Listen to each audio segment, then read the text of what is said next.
देखो तो पहला नंबर कैसा डाले थे, एक elevation in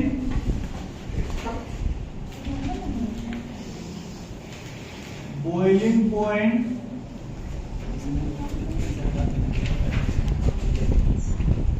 temperature, elevation in boiling point. एक तो यहां मतलब आया एलिवेशन,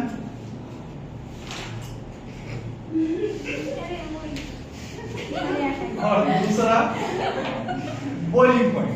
दूसरा क्या है, टॉपिकल।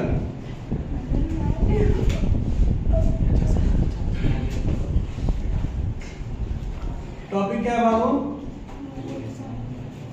एक्सप्रेस कीजिएगा बॉइलिंग पॉइंट।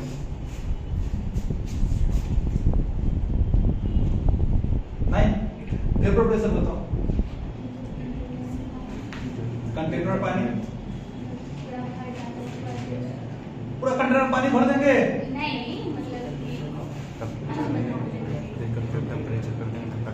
वो प्रेशर जो किसी वेपर द्वारा लगाया जाता है, कब?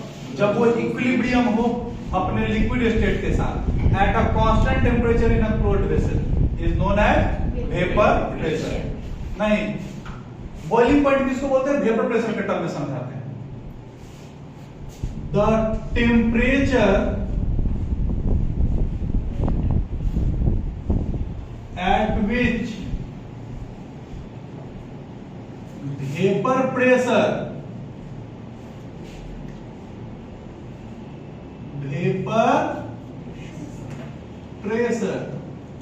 of a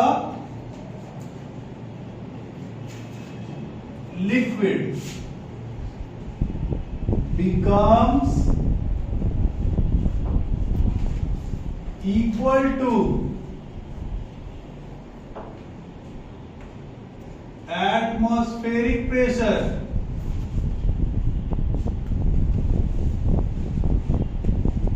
is known as क्या? Boiling point. वो टेम्परेचर जिसपे किसी लिक्विड का वेपर प्रेशर, वो टेम्परेचर जिसपे किसी लिक्विड का वेपर प्रेशर बराबर हो जाए किसके? Atmospheric pressure. नहीं, यहां एटमॉस्फेरिक की जगह रख लो external pressure, becomes equal to external pressure. यहां का जो प्रेशर होगा, इसको एटमॉस्फेरिक प्रेशर भी बोला जा सकता है। यहां का एटमॉस्फेरिक प्रेशर कम है या ज्यादा है, तो अगर किसी लिक्विड का वेपर प्रेशर बराबर हो जाए किसके? उसके एटमॉस्फेरिक प्रेशर के, तो उस कंडीशन पे लिक्विड क्या करने लगता है? बॉयल करने लगता है। इसी टेम्परेचर को हम लोग क्या बोलते हैं? Boiling point. ठीक है।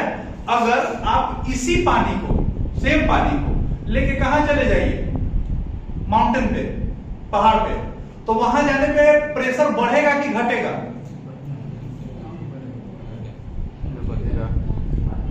अगर आप किसी पानी मतलब हायर एल्टीट्यूड्स पे जाते हैं तो वहां प्रेशर बढ़ता है कि घटता है? घटता है। काहे घटेगा? एयर का प्रेशर कम है तो एटमॉस्फेरिक प्रेशर कम है। तो जब एटमॉस्फेरिक प्रेशर कम है यानी एक्सटर्नल प्रेशर कम है, तो वेपर प्रेशर जो है वो बराबर होगा किसके? कंडीशन समझो बॉइलिंग पॉइंट का, कि वेपर प्रेशर बराबर होगा किसके? एक्सटर्नल प्रेशर के। तब जाके उस टेम्परेचर को हम लोग क्या बोलेंगे? Boiling point. कम में प्रेशर पे अगर बराबर हो जा रहा है उसका बॉइलिंग पॉइंट कम है। अगर ज्यादा टेम्परेचर पे उसका बॉइलिंग पॉइंट और वेपर प्रेशर आपस में इक्वल हो रहा है, या एक्सटर्नल प्रेशर और वेपर प्रेशर इक्वल हो रहा है, तो उस कंडीशन में उसका क्या होगा? बॉइलिंग पॉइंट ज्यादा होगा। जब हम हायर एल्टीट्यूड पे जाते हैं तो वहां एटमॉस्फेरिक प्रेशर क्या है? कम। अगर एक्सटर्नल प्रेशर क्या है? कम।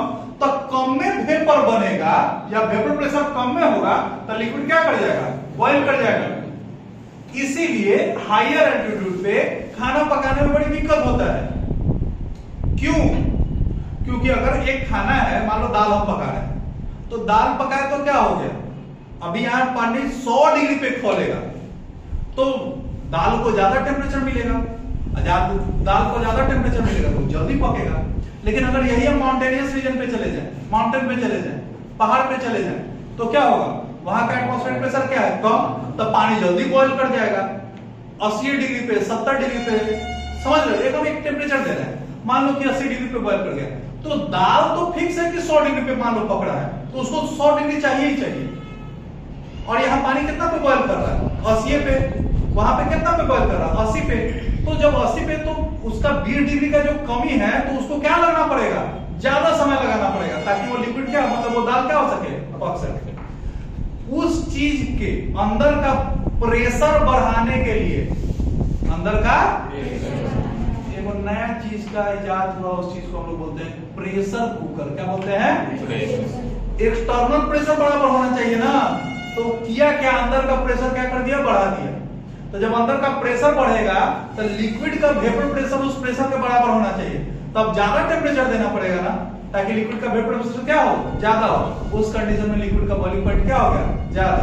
उस कंडीशन में क्या होगा, खाना जल्दी पकता था। प्रेशर कुकर आपके लिए नहीं बनाया हुआ था, वो माउंटेनियस रीजन के लिए बनाया हुआ था। क्यों, क्योंकि वहां का वेपर प्रेशर क्या है, कम में है, कम में टेम्परेचर पे लिक्विड क्या हो जा रहा है, बॉयल हो जा रहा है। नहीं, यही चीज है कि खाली वेपर प्रेशर बराबर हो जाना चाहिए, किसके, एटमॉस्फेरिक प्रेशर या एक्सटर्नल प्रेशर के। जिस टेम्परेचर पे बराबर हो गया वही टेम्परेचर क्या कहलाएगा, बॉइलिंग पॉइंट। ठीक है, यहां पे एटमॉस्फेरिक प्रेशर ज्यादा है तो बॉइलिंग पॉइंट भी क्या है, ज्यादा है। वहां जाने के बाद एटमॉस्फेरिक प्रेशर क्या होगा, कम होगा, तो वहां बॉइलिंग पॉइंट भी क्या होगा, कम होगा। नहीं, बॉइलिंग पॉइंट का कांसेप्ट समझ में आया। इसमें एक टर्म आता है normal boiling point, normal boiling point. Normal boiling point किसको बोलते हैं, जब बाहर का प्रेशर, एक्सटर्नल प्रेशर 1 एटमॉस्फेयर के बराबर हो, तो उस समय जो बॉइलिंग पॉइंट क्रिएट होगा उसको क्या बोलेंगे, normal boiling point. The boiling point of a liquid when external pressure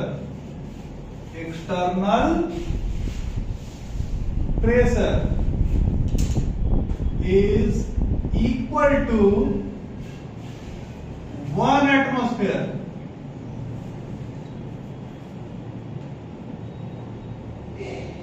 is known as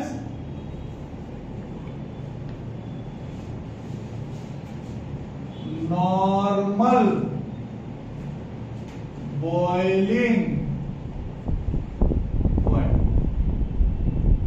जब किसी लिक्विड का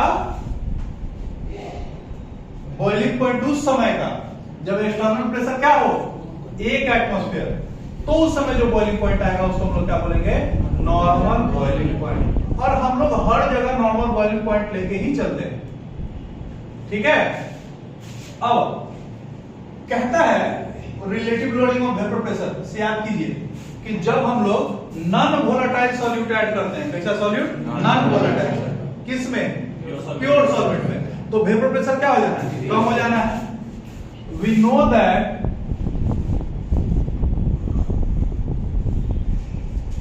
तो सीधा लिखो,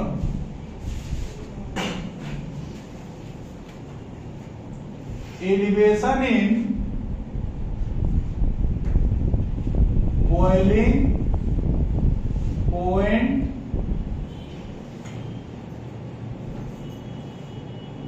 temperature, elevation in boiling point temperature किसको बोलते हैं, the या when a non-volatile solute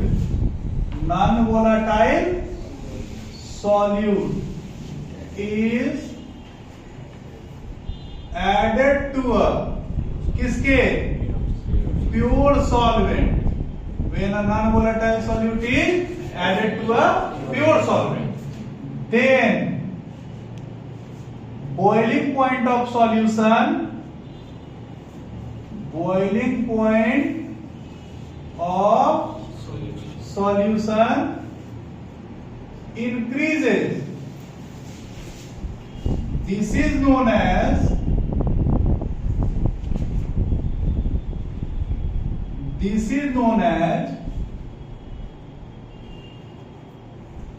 elevation in boiling point temperature. क्या बोल रहा है कि जब हम लोग एक नॉन वोलेटाइल सॉल्यूट ऐड करते हैं, किसमें? प्योर सॉल्यूट में। जब हम लोग एक नॉन वोलेटाइल सॉल्यूट ऐड करते हैं प्योर सॉल्वेंट में, तो जो सॉल्यूशन का बॉइलिंग पॉइंट है वो क्या हो जाएगा? बढ़ जाएगा। सॉल्यूशन का बॉइलिंग पॉइंट बढ़ जाएगा। इसको हम लोग क्या बोलते हैं? Elevation in boiling point temperature. क्या बोलेंगे इसको? Elevation in boiling point temperature. Elevation का मतलब बढ़ जाना, एलिवेटर का मतलब क्या होता है? ऊपर उठने वाला। एलिवेट करने का मतलब बढ़ जाना। तो जब हम लोग किसी नॉन वोलेटाइल सॉल्यूट को ऐड करते हैं, किसमें? प्योर सॉल्वेंट में, तो सॉल्यूशन का जो बॉइलिंग पॉइंट है वो क्या हो जाएगा? बढ़ जाएगा। इसी को हम लोग क्या बोलते हैं? Elevation in boiling point temperature. ठीक है। अगर आपसे क्वेश्चन पूछता है कि what is elevation in boiling point temperature, ये लिख दोगे। अब इसका कारण समझो। कारण, जब हम लोग नॉन वोलेटाइल सॉल्यूट मिलाएंगे, कहां पे? प्योर सॉल्वेंट में, तो वेपर प्रेशर बढ़ेगा कि घटेगा? जब हम लोग नॉन वोलेटाइल सॉल्यूट मिलाएंगे सॉल्यूशन में, तो वेपर प्रेशर घटेगा। जब वेपर प्रेशर घटेगा, तो जब वेपर प्रेशर जब तक बराबर नहीं होगा किसके? तब तक वो बॉइल करेगा लिक्विड। तब वेपर प्रेशर कम हो गया, तब हमको ज्यादा टेम्परेचर देना होगा ना, ताकि वो वेपर प्रेशर वहां तक क्या हो सके? पहुंच सके। तो वही टेम्परेचर में जो बढ़ता है उसी को हम लोग क्या बोलते हैं? Elevation in boiling point temperature. पहले मान लेते हैं कि कोई लिक्विड था, वो 70 डिग्री सेल्सियस पे बॉइल कर रहा था, ठीक है। उसमें नॉन वोलेटाइल सॉल्यूट मिला दिए, तो बॉइल क्यों कर रहा था? पहले उसका जो वेपर प्रेशर था वो बराबर हो जा रहा था किसके? एटमॉस्फेरिक प्रेशर के। जब नॉन वोलेटाइल सॉल्यूट उसमें मिला है, तो अब वेपर प्रेशर पहले से क्या बनेगा? तो उसको ज्यादा टेम्परेचर देना पड़ेगा ना, ताकि वो क्या बन सके? अपने पुराने वाले वेपर प्रेशर को पहुंच सके। तो पहले 70 डिग्री पे बन रहा था, अब क्या हो गया? 80 डिग्री। तो इंक्रीज इन बॉइलिंग पॉइंट हो गया। कितना एलिवेट किया? 10 डिग्री सेल्सियस। इसी को हम लोग क्या बोलते हैं? Elevation in boiling point temperature. समझ में आ रहा है? वेन, रीजन क्या बोलेंगे कि when a non volatile solute is added to a pure solvent, then vapor pressure of solution, vapor pressure of solution decreases.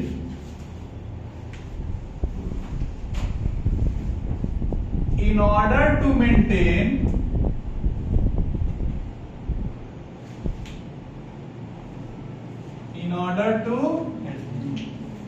actual vapor pressure,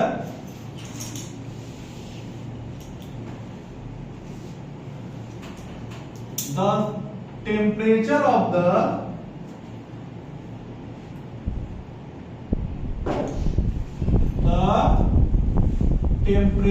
of the solution is increased.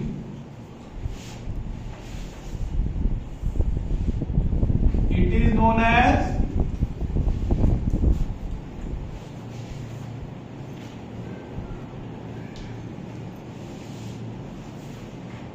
elevation in boiling point temperature. ठीक है, जो temperature आप बढ़ा रहे हैं, या ऐसा लिखो, the increase in temperature is known as the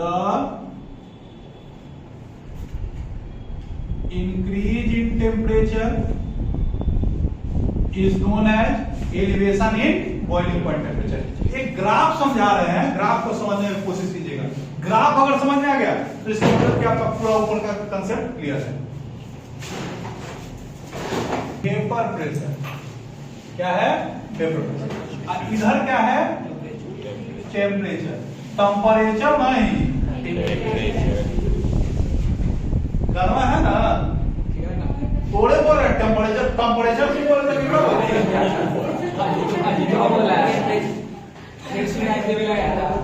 temperature? गाना सुने हो ना आप? नहीं सुनी है, थर्मामीटर वाला गाना है नहीं? हाँ चलो जाए दो।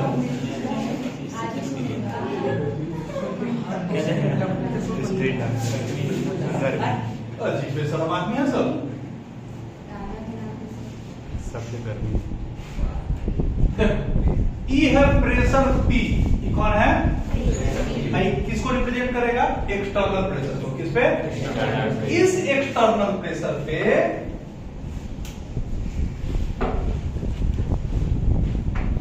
इसका नाम ए बी। इस एक्सटर्नल प्रेशर पे ये जो लिक्विड है वो बॉयल करके, ये प्योर सॉल्वेंट है। ये कौन है? Pure solvent. तो इसको हम लोग क्या बोलेंगे? T not be. क्या बोलेंगे? T not a. एक से पी नॉट ए का मतलब क्या? Vapour pressure of pure solvent. तो टी नॉट से किसको रिप्रेजेंट कर रहे हैं हम लोग? Pure solvent. अब हुआ क्या कि इसको सॉल्यूशन में कन्वर्ट किया गया, यानी इसमें नॉन वोलेटाइल सॉल्यूट ऐड कर दिया गया। तो अगर सेम टेम्परेचर पे देंगे तो इसका वेपर प्रेशर कहां रहा? यहां पे। समझो, इसका वेपर प्रेशर कहां रहा? यहां पे। इस टेम्परेचर पे इस लिक्विड का वेपर प्रेशर यहां था सॉल्यूशन वाले केस में। तो अगर इसके पुराने वाले वेपर प्रेशर तक पहुंचना है तो इसके टेम्परेचर को क्या करना होगा? बढ़ाना होगा। ये क्या है? Solution.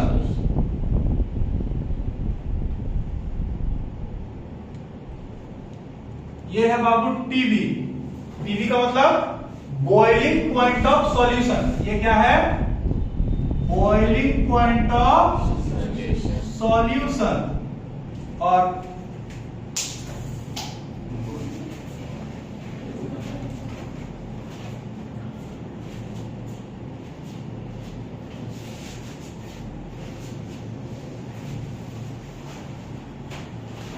Boiling point of pure solvent. Boiling point of pure solvent. अब देखो ये अच्छा ही देखो, क्या इस टेम्परेचर पे इसमें वेपर नहीं बना था? बना था, लेकिन इतना बना था नहीं। वेपर क्या था? कम था। इस जगह तक पहुंचने के लिए इसको अपना टेम्परेचर क्या करना पड़ा? यही जो बढ़ा, कौन ज्यादा होगा? टीबी की टी नॉट बी? टीबी। तो ये जो आया ना, इसी को हम लोग बोलता है डेल्टा टीबी। डेल्टा टीबी का मतलब elevation in boiling point temperature. इस डेल्टा टीबी का मतलब elevation in boiling point temperature. कि बॉइलिंग पॉइंट पहले ये था, अब ये हो गया, तो इसके बीच का जो गैप है इसी को हम लोग क्या बोलेंगे? Elevation in boiling point temperature. कोई दिक्कत? अब इसका एक्सप्लेन, बॉइलिंग पॉइंट टेम्परेचर। देखो इसमें बहुत सारा टॉपिक है, इस टॉपिक वाइज क्लियर करते चला। ये सब क्लियर है? अब elevation in boiling point temperature is directly proportional to decrease in vapour pressure. इस स्टेटमेंट का मतलब हम समझाते हैं, पहले समझिए। Elevation in boiling point temperature delta TB is directly proportional to delta P elevation in boiling point temperature is directly proportional to किसके? Decrease in vapour pressure.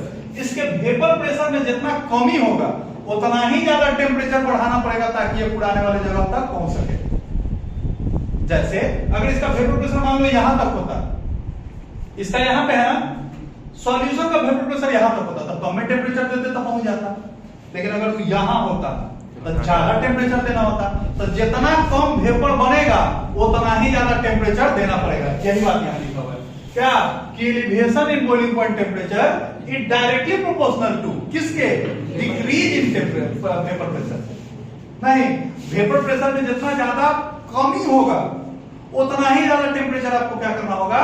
बढ़ाना होगा, ताकि वो पुराने एक्सटर्नल प्रेशर को क्या कर सके? अचीव कर सके। ठीक है? From रॉल्ड्स law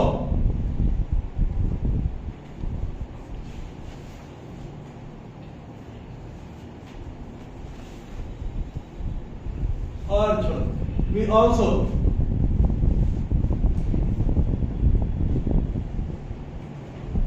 decrease in vapor pressure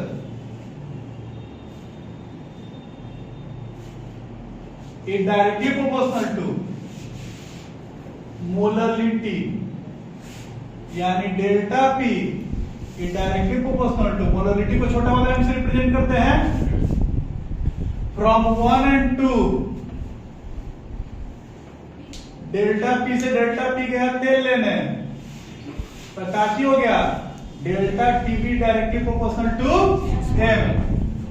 तो delta TB is equal to, proportionality का साइन हटाने के लिए कांस्टेंट डालेंगे KB। KB को हम लोग क्या बोलते हैं? कौन सा? Molar elevation constant. या इसको पढ़ के बताओ क्या लिखा हुआ है?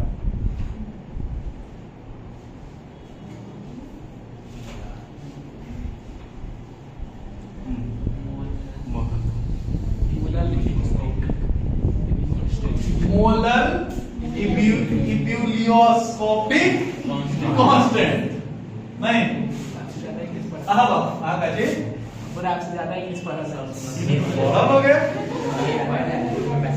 अच्छा एक बात बताओ, हमारा जो समाज है उसमें ये होता है ना कि जो आदमी ज्यादा इंग्लिश आता है उसका वैल्यू ज्यादा है। अमेरिका जब जो झाड़ू मार रहा है वो इंग्लिश आता है, जो लैट्रिन साफ कर रहा है वो अंग्रेजी आता है।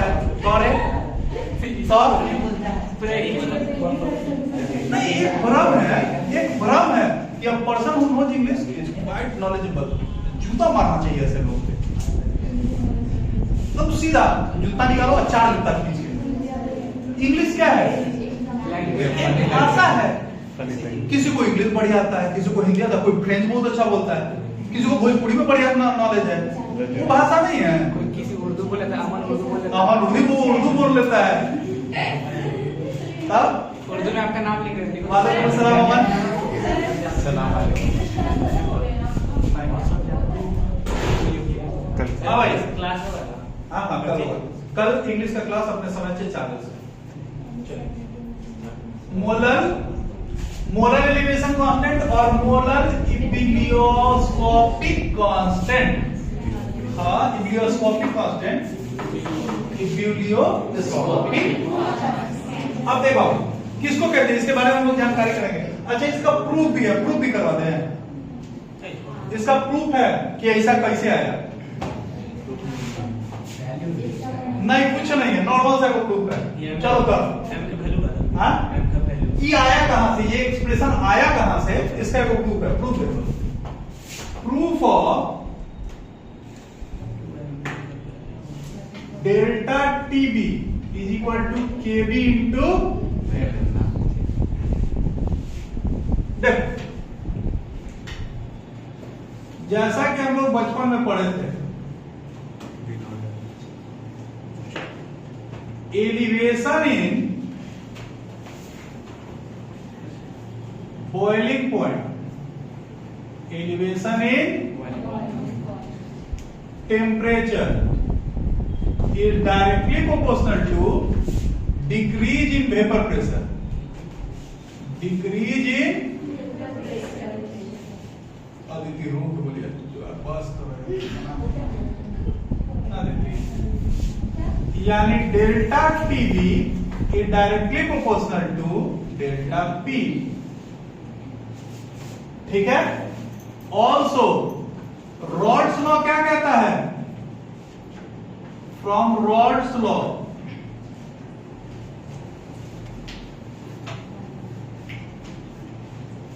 कि जितना ज्यादा सॉल्यूट डालेंगे नॉन वोलेटाइल उतना ही उसका वेपर क्या बनेगा? कम बनेगा? नहीं बनेगा. Decrease in vapour pressure, decrease in vapour pressure is directly proportional to mole fraction of solute, is directly proportional to mole fraction of solute.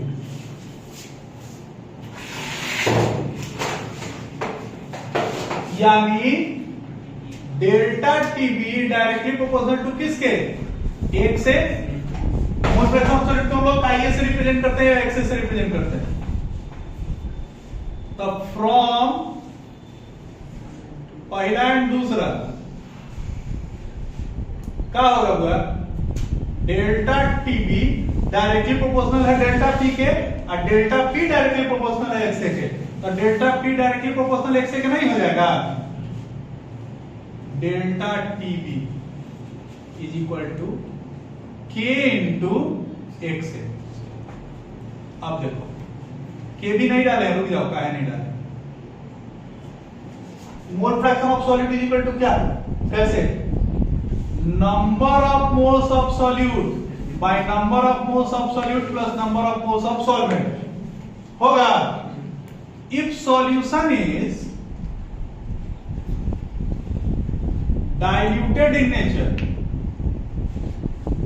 Solution कैसा होगा? डाइल्यूट है तो Na से बहुत बहुत बहुत ज्यादा वैल्यू होगा. किसका? Nb का. यानी सॉल्यूट का वैल्यू बहुत कम होगा. किसके कंपैरिजन में? सॉल्वेंट के कंपैरिजन में. तो डेल्टा टीबी बराबर हो जाएगा बाबू के Na अपॉन इसका वैल्यू अगर करीब करीब जीरो मान लिया जाए तो नीचे क्या हो जाएगा? Nb हो जाएगा. अब डेल्टा टीबी इज इक्वल और Nb को लिख सकते हैं given mass of solvent bye molar mass of solvent. बोलो नंबर ऑफ मोल कैसे निकलता है? Given mass by molar mass. Solvent का निकाल रहे हैं तो given mass of solvent bye molar mass of solvent. Delta TB बराबर के इंटू एमबी ऊपर हो जाएगा. बोलो by K into W B. Sorry W B ना इंटू एन. ठीक. अगर सॉल्वेंट का मास इफ डब्ल्यू बी का मतलब क्या होता है? Given mass of solvent. तो if mass of solvent is in gram तो एक भागा देना पड़ेगा. केकड़ा से? 1000 से नहीं देना पड़ेगा. K into M B N W B by 1000 होगा. तक होगा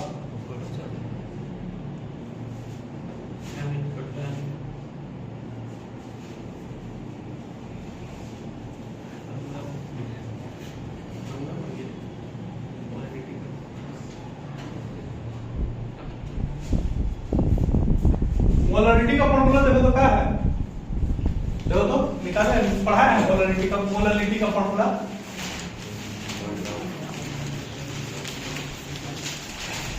तो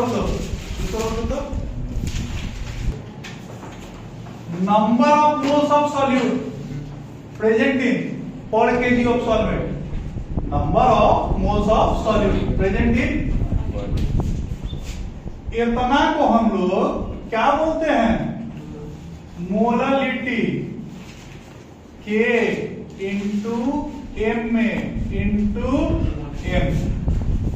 ठीक है, अब देखो K का मतलब, एम का मतलब molar mass of solute, molar mass of solute. और किसी भी सॉल्यूट का मोलर मास का वैल्यू क्या होगा, फिक्स होगा। क्या है, अगर मान लो कि सोडियम क्लोराइड होगा उसका वैल्यू फिक्स, शुगर होगा वैल्यू फिक्स। तो जो भी सॉल्यूट होगा उसका मोलर मास का वैल्यू क्या होगा, फिक्स होगा। गिवन मास चेंज कर सकता है लेकिन मोलर मास कभी चेंज।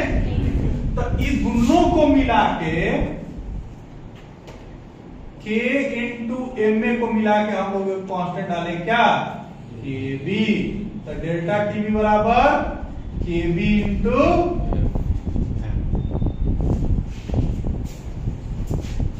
ठीक है, ये हो गया आपका प्रारूप। काउची कि elevation in boiling point temperature directly proportional होता है किसके, मोलरिटी के। यानी जितना ज्यादा number of particles of mole होगा, जितना ज्यादा number of moles of solute होगा, सॉरी, उतना ही ज्यादा उसका बॉइलिंग पॉइंट क्या करना पड़ेगा, आपको बढ़ाना पड़ेगा। नहीं, चलो अब देखो क्वेश्चन बोलेगा कि how can we say that elevation in boiling point is a qualitative property. हम लोग कैसे बोलेंगे कि elevation in boiling point qualitative property है। तो क्वालिटेटिव प्रॉपर्टी किसको बोलते हैं, जो नंबर ऑफ पार्टिकल के ऊपर डिपेंड करे। किसके नंबर ऑफ पार्टिकल पे, सॉल्यूट के नंबर ऑफ पार्टिकल पे डिपेंड करे, सॉल्वेंट के नंबर ऑफ पार्टिकल पे डिपेंड या उसके नेचर के ऊपर डिपेंड ना करे। कहते हैं delta TB directly proportional to M. M का मतलब number of moles of solute present in per KG of solute. तो यहां डायरेक्टली प्रोपोर्शनल है किसके, नंबर ऑफ मोल्स के, इसीलिए क्या है, कॉलिगेटिव प्रॉपर्टी है। क्या है, since elevation in boiling point temperature depends upon किसके ऊपर, number of moles of solute, hence it is a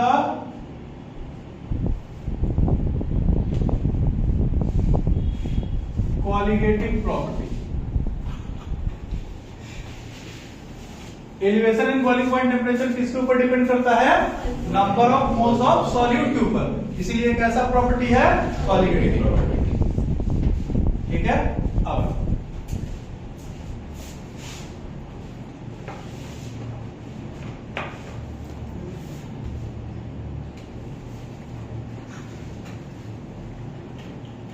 molar elevation constant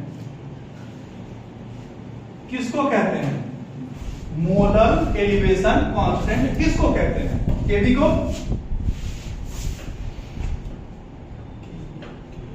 इसका मतलब क्या है, मोलर एलिवेशन कांस्टेंट का मतलब क्या है, इसका मतलब है ये समझिएगा। पहले तो जो प्योर सॉल्वेंट था उसका वेपर प्रेशर अपना एक फिक्स था, जब उसमें क्या डाले, नॉन वोलेटाइल सॉल्यूट डाले तो उसका वेपर प्रेशर क्या हो गया, कम हो गया। तो बोलता है कि जब एक लीटर एक केजी सॉल्वेंट में, सॉरी 1 केजी सॉल्वेंट में 1 मोल सॉल्यूट डाला गया, 1 केजी सॉल्वेंट में, तो उसका वेपर प्रेशर कम होगा कि ज्यादा होगा, घटेगा। तो उसका बॉइलिंग पॉइंट क्या होगा, बढ़ेगा। तो जितना से बॉइलिंग पॉइंट उसका बढ़ेगा उसी को हम लोग क्या बोलेंगे, मोलर एलिवेशन कांस्टेंट। इसका मतलब the increase in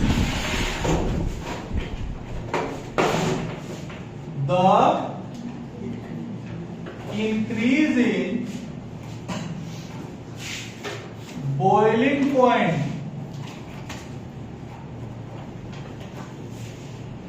temperature of a solution when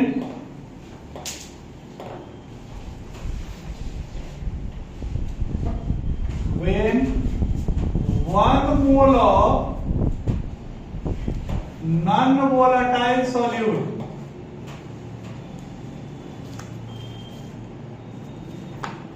is added to 1 kg of solvent, 1 kg of solvent is known as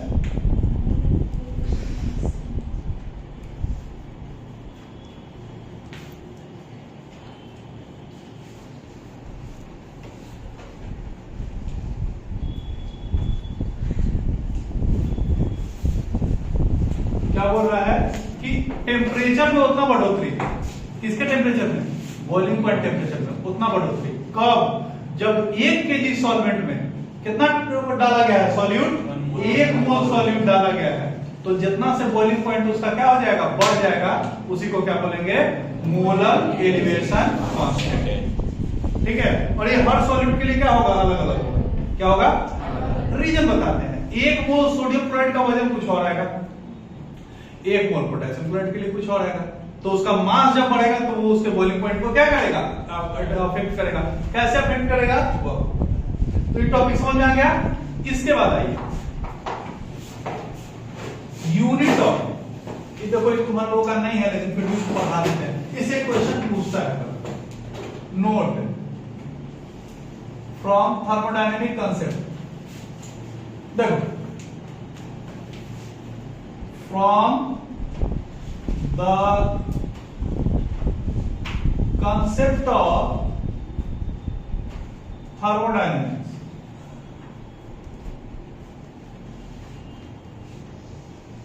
ये आपको नहीं पढ़ना है, ये मत सोचिए कि आपको नहीं पढ़ना है, ये आपको पढ़ना ही नहीं। 11th का थर्मोडायनेमिक्स में ये कंसेप्ट नहीं आता, ठीक है। From the concept of thermodynamics, delta नहीं, KB बराबर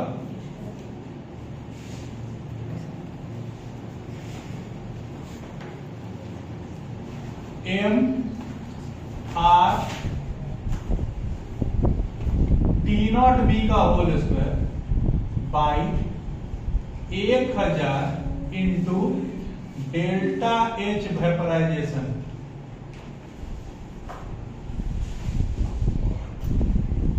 केबी का वैल्यू आप यहां से भी निकाल सकते हैं, डेल्टा टीवी बाई एम करके वहां से निकल जाएगा। एक इसका फॉर्मूला ये भी है, जहां एम बराबर molar mass of solvent, molar mass of R बराबर universal gas constant, PV equal to NRT याद है, तो उसमें जो आर था ना वही है। T0 B का मतलब हाँ, boiling point of pure solvent, और डेल्टा H वेपराइजेशन का मतलब इंथैल्पी ऑफ वेपराइजेशन,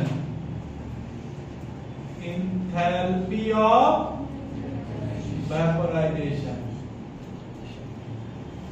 इसमें। और ये वो है केबी, केबी का तो मतलब आप समझते होंगे मोलर एलिवेशन कांस्टेंट, केबी का मतलब मोलर एलिवेशन कांस्टेंट।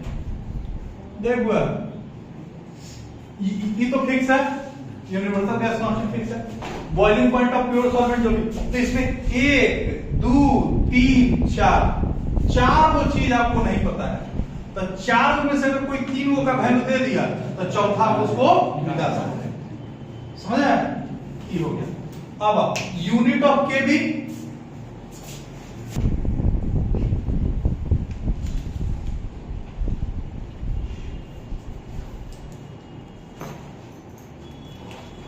क्या होगा इसका unit,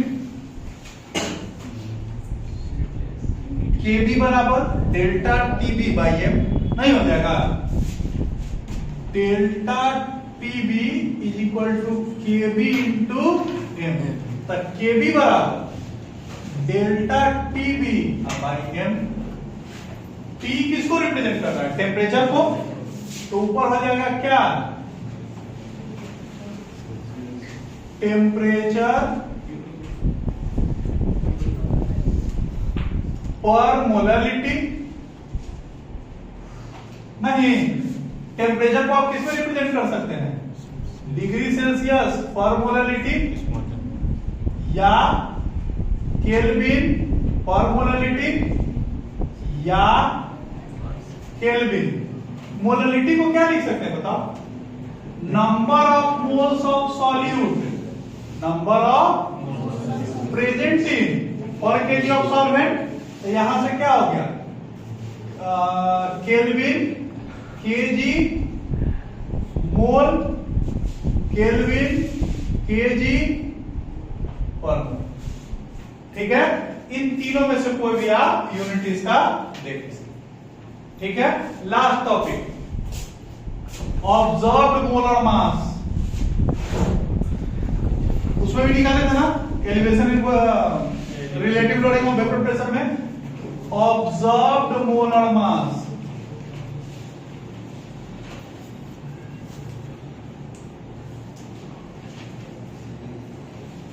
of solute.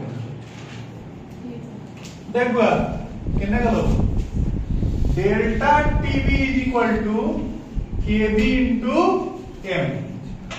Delta TB is equal to molarity is equal to number of moles of solute present in per KG of solvent. अगर सॉल्वेंट का मास केजी में ना हो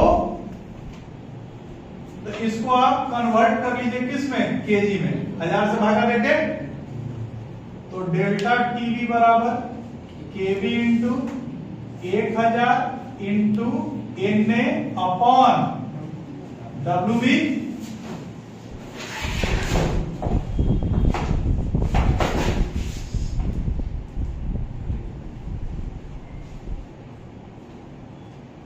एनए बराबर number of moles of solute is equal to given mass of solute by molar mass of solute into WB.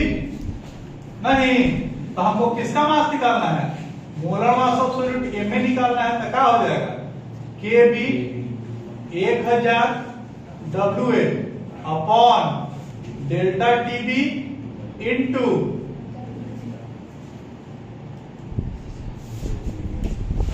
ठीक है। बोलो topic सारा समझ में आया? रोक दो,